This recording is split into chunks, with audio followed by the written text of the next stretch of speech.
नमस्कार, NDTV India की YouTube page पर आपका स्वागत है। मुंबई से मैं हूं पूजा भारद्वाज और आज इस यूट्यूब वीडियो में हम बात करेंगे वैक्सीनेशन के रफ्तार की। मई जून महीने की तस्वीरें आपको ध्यान होंगी कि किस तरह से सरकारी सेंटर्स हों या निजी वैक्सीनेशन सेंटर्स हों, वहाँ पर लंबी लंबी कतार लोगों की नज़र आती थी। घंटों लोग इंतजार करते थे वैक्सीन के लिए, एक दूसरे के ऊपर चढ़ने की तस्वीरें हों, फिर चाहे लाठीचार्ज की तस्वीरें भी आती थी सामने। वैक्सीनेशन सेंटर्स पर वैक्सीन की कमी और स्टॉक खत्म होने की शिकायतें थी। सरकार की काफ़ी आलोचना हो रही थी कि आखिर इतनी बड़ी मात्रा में वैक्सीन को देश के बाहर क्यों भेज दिया गया, अगर देश में ही इतने ज़्यादा लोग हैं जिनको वैक्सीन की दरकार है और वैक्सीन की कमी है देश में। तो इस तरह से आलोचना भी हो रही थी। अब उस समय की तुलना में अभी आप देखें तो वैक्सीनेशन की रफ्तार बहुत कम हुई है। गिने चुने लोग ही वैक्सीनेशन सेंटर्स पर नज़र आ रहे हैं। सबसे बड़ा कारण ये है कि जो तमाम योग्य लोग हैं, 18 साल से ऊपर के लोगों को पहला डोज जो है वो दिया जा चुका है। अगर मुंबई का ही आपको आंकड़ा बता दें तो 100% योग्य लोग 18 साल से ऊपर को पहला डोज दिया जा चुका है। लेकिन फिर भी जैसे जैसे लोगों की हिचक कम हो रही है, जिन्होंने वैक्सीन नहीं ली है वो सरकारी सेंटरों में पहुंच रहे हैं, क्योंकि फ्री में वैक्सीन वहां पर दी जाती है। जो निजी अस्पताल हैं, निजी सेंटर्स हैं, जहां पैसे देकर वैक्सीन लेते हैं, वहां के लिए चिंता फिलहाल बड़ी है, क्योंकि उनके पास पर्याप्त मात्रा में काफ़ी स्टॉक है, लेकिन लोग नहीं आ रहे हैं वैक्सीन लेने के लिए। ऐसे में ये वैक्सीन अब बर्बाद होती हुई या उनके कगार पर नज़र आ रही है। कई उपाय करने की कोशिश निजी अस्पतालों की ओर से मुंबई में हो रही है। कुछ सेंटरों को ये डिस्काउंटेड रेट पर 10 से 30% डिस्काउंटेड रेट पर अपनी वैक्सीन बेचने की कोशिश कर रहे हैं। जो मैन्युफैक्चरिंग कंपनियां हैं जिन्होंने वैक्सीन बनाई है, उनसे ये संपर्क साध रहे हैं कि वो इनके वैक्सीन को वापस ले लें, डिस्काउंटेड रेट पर ही सही। लेकिन बताया जा रहा है अस्पतालों की ओर से कि उनकी ओर से, कंपनियों की ओर से ऐसी दिलचस्पी नहीं दिखाई जा रही है। बीएमसी के अस्पतालों से, सेंटर से ये संपर्क कर रहे हैं कि वो इनके वैक्सीन को ले लें, क्योंकि सरकारी सेंटरों में फिर भी कुछ संख्या में लोग पहुंच रहे हैं।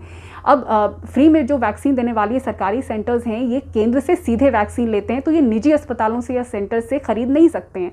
तो ऐसे में क्या किया जाना चाहिए, क्योंकि डोजेस बर्बाद ना हो, ये भी सरकार की एक अपनी कोशिश रही है।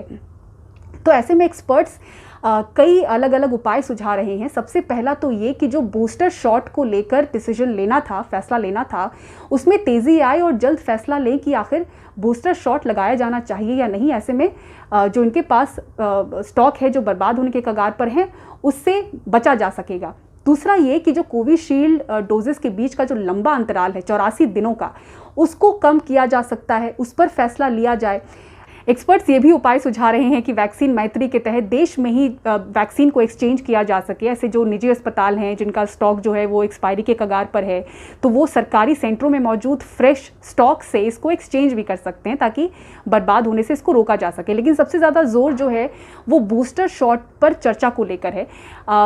मुंबई का ही अगर आपको आंकड़ा बता दें तो यहाँ बताया जा रहा है कि अगर कोविशील्ड के 2 डोजेस के अंतराल को अगर कम कर दिया जाता है तो 22 लाख ऐसे लोग हैं जो तुरंत से जिनको वैक्सीन की दरकार होगी, वैक्सीन लेने के पात्र होंगे सेकेंड डोज।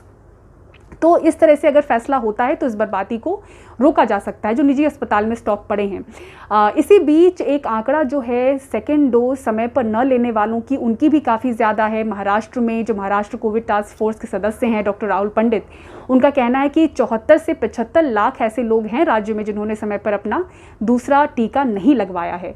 तो जो मुहिम चल रही है घर घर पहुंचकर वैक्सीनेशन की, उसके तहत कोशिश हो रही है कि ऐसे लोग जिन्होंने समय पर अपना दूसरा डोज नहीं लिया है, उनको मनाने की कोशिश हो और उनको टीका लगाने की कोशिश हो। और साथ ही साथ मांग उठ रही है कि 2 डोजेस का गैप भी कम किया जाना चाहिए और जो स्टॉक बर्बाद होने के कगार पर हैं उनको फ्रेश स्टॉक से एक्सचेंज किया जाना चाहिए सरकारी सेंटरों पर, क्योंकि सरकारी सेंटरों में अब भी कुछ संख्या में लोग पहुंच रहे हैं।